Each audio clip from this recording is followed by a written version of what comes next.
हाँ तो भाई जेकेएसएसबी वीएलडब्ल्यू के एग्जाम को अभी ऑलमोस्ट 12-13 दिन बचे हैं और मैं ये वीडियो आपके लिए लेके आ रहा हूँ। इस वीडियो में आपके साथ मैं वो चीज़ें डिस्कस करूंगा जो आपके लिए बहुत बहुत ज़्यादा ज़रूरी हैं। मैं आपसे रिक्वेस्ट करना चाहूँगा कि आप इस वीडियो को 2x पे देखें क्योंकि आपका टाइम बहुत ज़्यादा प्रीशियस है और यहाँ से आप वैल्यूएबल इंफॉर्मेशन लेके जाएं। इसलिए आप वीडियो भी देखें लेकिन 2x पे जरूर देखें। नाउ आज की इस वीडियो में हम क्या डिस्कस करेंगे कि किस तरह से आप अपना स्कोर बढ़ा सकते हैं। अगर आप अभी 60 या फिर 70 आप अलग अलग मॉक टेस्ट में मतलब स्कोर कर पा रहे होंगे तो आप जो है 60 या 70 की जगह किस तरह से आप 90 प्लस 95 प्लस किस तरह से जा सकते हैं, वो मैं आज की इस वीडियो में आपके साथ डिस्कस करूंगा। ठीक है, लेकिन मैं आपसे अगेन यही रिक्वेस्ट करूंगा कि आप एंड तक बने रहें, पूरी वीडियो को एंड तक देखें और हमारे चैनल को सब्सक्राइब करें, वीडियो को लाइक करें। अगर आपने अभी तक सब्सक्राइब नहीं किया, पहली बार आए हैं तो चैनल को सब्सक्राइब करें। Telegram channel the exam counsellor को भी आप ज्वाइन कर सकते हैं। ठीक है, यहाँ पे आप देख सकते हैं। देखिए सबसे पहली चीज़ तो ये कि भाई आप में से बहुत सारे ऐसे लोग होंगे जो जनरल स्टडीज़ पे अभी बहुत ज़्यादा टाइम वेस्ट कर रहे होंगे। ये जो आपका 24 मार्क्स का 24 मार्क्स का जो ये सेक्शन है, इसमें लोग बहुत बहुत ज़्यादा टाइम बर्बाद कर रहे होंगे, बहुत ज़्यादा टाइम वेस्ट कर रहे होंगे।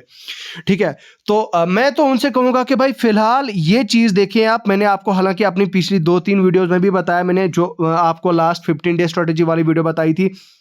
96 मतलब मार्क्स जो है वो आपको जीके के अलावा है। तो भाई 96 मार्क्स अगर आपको जीके के अलावा है तो आप क्यों ना इन 96 मार्क्स पे ही फोकस करें, जीके को एक्सक्लूड करके।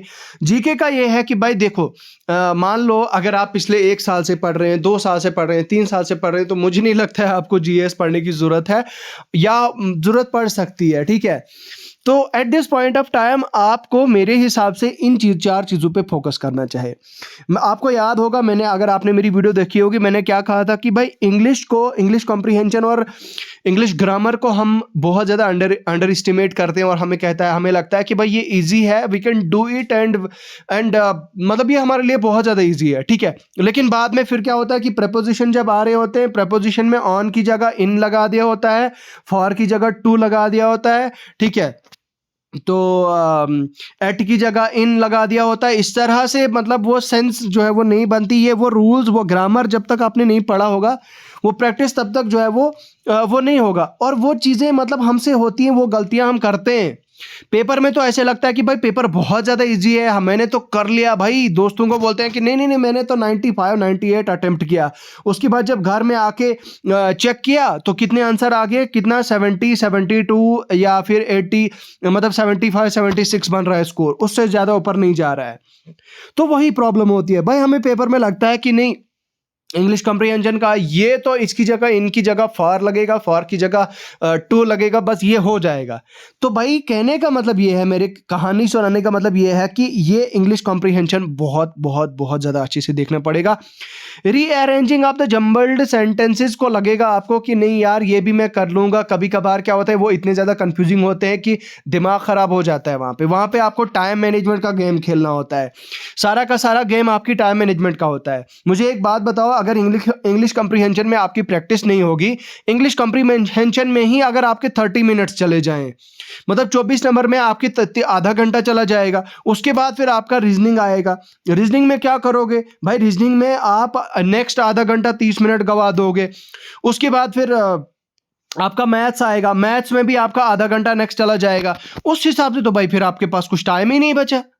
तो कहने का मतलब ये है कि प्रैक्टिस कीजिए, इंग्लिश की भी प्रैक्टिस कीजिए, रीजनिंग की भी प्रैक्टिस कीजिए। रीजनिंग का तो मैंने कहा था पहले से ही, आपको रीजनिंग और मैथ्स का आपको रोज के 3-3 घंटे, 3-3 4-4 घंटे तो आपको रोज के देने पड़ेंगे। अब वो लोग जिन लोगों का मैथ्स स्ट्रांग नहीं है, जिनका मैथ्स वीक है और जिन्हें लगता है कि मैथ्स में हम कुछ भी नहीं कर सकते हैं, उन्हें मैंने अपने टेलीग्राम चैनल पे कुछ टॉपिक्स बताए थे। इनफैक्ट एक वीडियो भी बनाई थी, डेडिकेटेड वीडियो, कि कौन सी ऐसी मैथ्स के कुछ टॉपिक्स हैं जो आपको पढ़ने चाहिए और जिनसे आप बहुत अच्छा जो है वो आराम से स्कोर कर सकते हैं। तो फिर बहुत सारे लोगों ने वहाँ पे रिप्लाई किया था, उसमें रिप्लाई दिया था कि ठीक है हम इस चीज़ पे काम करेंगे। ठीक है, तो ये चीज़ मैंने बताई थी कि मैथ्स का जो है वो 3 घंटे, रीजनिंग के 3 घंटे आप रोज़ के दो। बाकी भाई कंप्यूटर कभी कोई टेढ़ा क्वेश्चन कभी डाल दिया भाई, पिछली बार जेके पीएसआई के पेपर में कुछ ऐसे क्वेश्चंस डाले थे तो भाई लड़के हिल गए थे लिटरली, बच्चों से नहीं हो पाया था। मेरा मकसद यहाँ पे आपको डिमोटिवेट नहीं करना है, लेकिन कहने का मतलब यह है कि कंप्यूटर्स की भी प्रैक्टिस करें एमसीक्यूज। अब ये वो टाइम नहीं रहा कि अब आप थ्योरी पढ़ने बैठ जाओ। भाई आप थ्योरी पढ़ ली, आपने रिवीजन कर रहे हो, रिवीजन कर रहे हो, रिवीजन कर रहे हो, भाई वो रिवीजन का इम्प्लीमेंटेशन भी तो देखो, उसकी एप्लीकेशंस भी देखो, आप कहाँ मतलब आप अप्लाई कर पा रहे हो या नहीं। कोई क्वेश्चन अगर आपने अटेम्प्ट दिया, कोई क्वेश्चन आपने अगर किया, तो उस क्वेश्चन में आपने क्या गलती की, क्या नहीं की, वो चीज़ भी देखना है आपने। वो चीज़ें जब आप गलतियां करोगे क्वेश्चंस में, एक एक क्वेश्चन में जब आप गलती करोगे, तो वो चीज़ जब आप नोटिस करोगे, उसके बाद ही जो है वो आप अपने सही ट्रैक पे जाओगे। ठीक है, आपको पता चलेगा अपनी गलतियों का। अब मैं माफ़ी चाहता हूँ, मैं आप लोगों के लिए सेक्शन वाइज वो मॉक टेस्ट नहीं ला पाया, क्योंकि मैं खुद बिजी हूँ, मेरे खुद के फर्दर स्टडीज़ के आई थिंक 13-14 पेपर्स हैं, तो दैट्स वाई मैं खुद बहुत ज़्यादा बिजी हूँ, मैं नहीं ले पाया। इनफैक्ट मैंने तो फॉरेस्टर की क्लासेस को भी अभी पॉज करके रख दिया है। तो कहने का मतलब यही है कि भाई थोड़ा सा अच्छे से प्रैक्टिस करो, इन चीज़ों पे ध्यान दो। मैं ये नहीं कह रहा कि आप अपना ये जो जनरल स्टडीज़ है आप इसको बिल्कुल इग्नोर करो, ऐसा बिल्कुल भी नहीं, मैं नहीं कह रहा। तो आप जो है वो अभी मतलब सारे सब्जेक्ट्स को टाइम दो, ठीक है। सारे सब्जेक्ट्स का कहने का मतलब ये, जो मैंने क्वांटिटेटिव एप्टीट्यूड यानी मैथ्स में जो मैंने टॉपिक्स बताए हैं, वो टॉपिक्स अगर उसमें 8 भी निकल जाते हैं आपके, तो भाई बहुत है। मतलब वो बच्चे जिनका मैथ्स बहुत ज़्यादा वीक है, बहुत ज़्यादा स्ट्रांग है, तो एवरेज बच्चे तो मुझे लगता है 10 से 12 क्वेश्चन निकाल ही लेते हैं मैथ्स के। बाकी जो कंप्यूटर का है, कंप्यूटर में तो कम से कम 25-26 का टारगेट रहना चाहिए आपका, और 28 के आसपास जाना चाहिए आपका टारगेट। रीजनिंग में जो है वो आपका 24/24, मैं आई एम श्योर कि 24 के 24 बच्चे जो है वो टारगेट रखते हैं, और बहुत सारे लोग ऐसे जीनियस भी होते हैं वो करते हैं। तो मैं रीजनिंग में अगर आप 24 का 24 टारगेट रखोगे, तो मैं ये नहीं कह रहा आपको कि नहीं 24 के 24 आपको लाने ही लाने हैं। फिर ऐसा ना हो कि आपने पेपर में क्या काम किया, पेपर में आपने वहाँ पे मार्क किया, मतलब थोड़ा सा वो आ गया, एक काइंड ऑफ वो एटीट्यूड आ गया, वो मतलब वो सेंस ऑफ वो मतलब वो काइंड ऑफ वो फीलिंग आई कि नहीं यार मुझसे क्यों नहीं होगा, ये तो मुझे 24 के 24 करने हैं। ऐसा भी नहीं करना है, ठीक है। तो मतलब 20 से कम आपका रीजनिंग में नहीं होना चाहिए, 20 से कम आपके रीजनिंग में जो है वो क्वेश्चंस सॉल्व नहीं होने चाहिए। बाकी जो आपका इंग्लिश है, इंग्लिश में क्या काम करना है, इंग्लिश का जो आपका अवेयरनेस का 24 मार्क्स हैं इंग्लिश में, इंग्लिश का मैंने आपको बताया कि भाई सेक्शन वाइज कॉम्प्रिहेंशन सॉल्व करें, रीडिंग कॉम्प्रिहेंशन, पैराजम्बल्ड सेंटेंसेस, या फिर क्लोज टेस्ट आप करें। क्लोज टेस्ट का मतलब क्या होता है कि भाई आपको एक सेंटेंस दिया है, सेंटेंस के बीच में जो है वो 5-6 ऐसी फिल इन द ब्लैंक्स हैं, और फिल इन द ब्लैंक्स को जो है वो फिल करते जाओ और क्वेश्चन करते जाओ, ठीक है। क्लोज टेस्ट करो। इसी तरह से आपके पैराग्राफ पैसेजेस होते हैं, उनको पैसेजेस को सॉल्व करो। तो ऐसे वो सारी प्रैक्टिस करो। उसके अलावा coming to the J&K GK और जनरल अवेयरनेस, इसके लिए तो मैं कहूँगा, मैंने आपसे पहले भी कहा था कि थ्योरी तो पढ़ ली है आपने, थ्योरी की रिवीजन करो। रिवीजन तो मुझे लगता है 1000 करो, 10,000 बार करो। जितना करोगे उतना ज़्यादा आपके लिए अच्छा है, उतना ज़्यादा पॉलिश आपके कॉन्सेप्ट्स होते हैं, उतना ज़्यादा आप जो है वो उस चीज़ पे पक्के हो जाते हो, तो कॉन्फिडेंट हो जाते हो। तो जीएस पे भी आपने अभी एमसीक्यूज लगाने हैं। तो इन शॉर्ट, अब इस बात को अगर मैं यहीं पे कंक्लूड करूं, तो कंक्लूजन के लिए मेरे कहने का मतलब ये है कि अभी आपकी टॉप प्रायोरिटी पे नंबर 1 आपका रीजनिंग होना चाहिए। रीजनिंग में आपका टारगेट होना चाहिए 24 आउट ऑफ 24, ठीक है, क्योंकि भाई कंपटीशन हमारे J&K में बहुत ज़्यादा टफ है।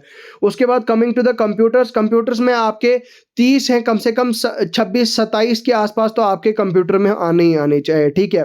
उसके अलावा मेरे दोस्तों, ये 2 चीज़ें आ गई। उसके बाद है आपका इंग्लिश, तीसरा है आपका इंग्लिश।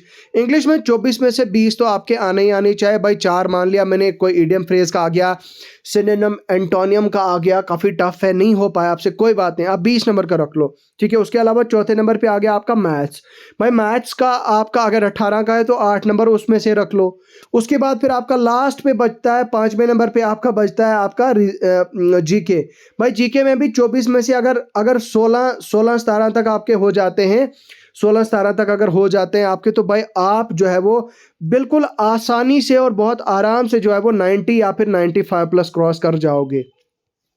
एंड बिलीव मी, बहुत सारे लोग आपको कहेंगे कि नहीं यार आपने तो 100 प्लस स्कोर करना ही करना है। इन सब हवाबाजियों में ना जाएं, ऐसा कुछ नहीं होने वाला है। आप कहोगे कि भाई नहीं, JKPSI के लिए जो है वो 100 प्लस कट ऑफ गया है, तो भाई उसमें ये भी तो देखो यार कि उसमें उन्होंने जो है वो 150 में से था, वो स्कोर 150 में से था, ठीक है।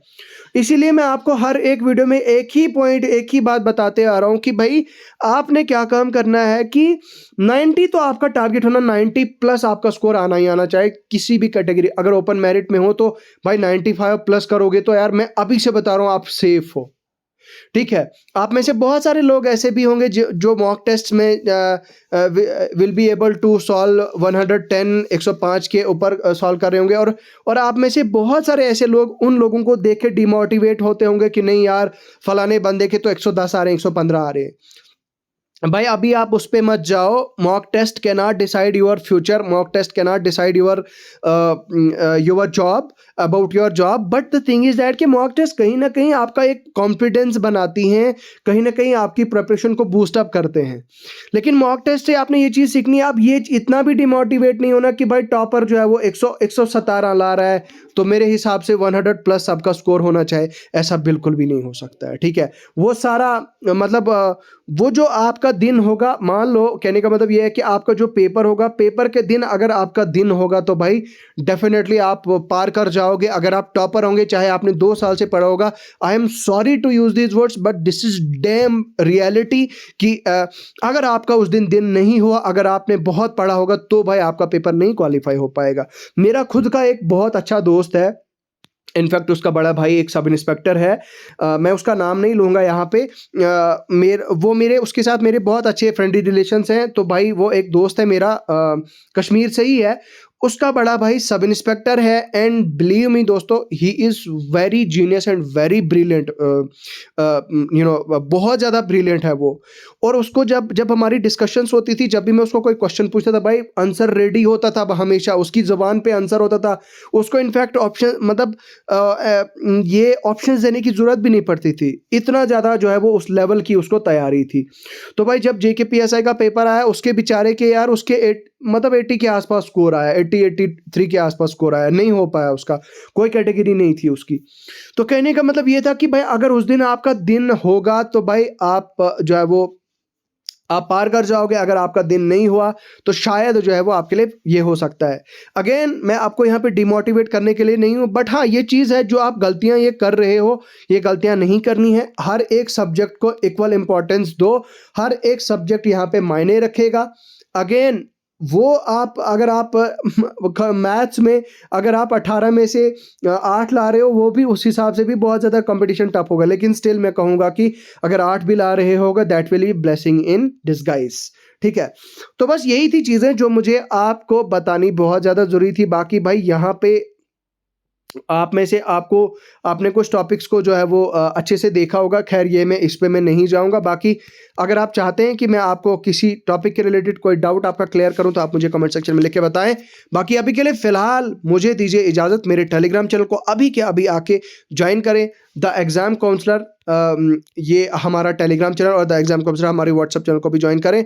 मुझे अभी के लिए फ़िलहाल दीजिए इजाज़त, take care, bye bye, stay safe, stay healthy, stay fit, and prepare well for your exams.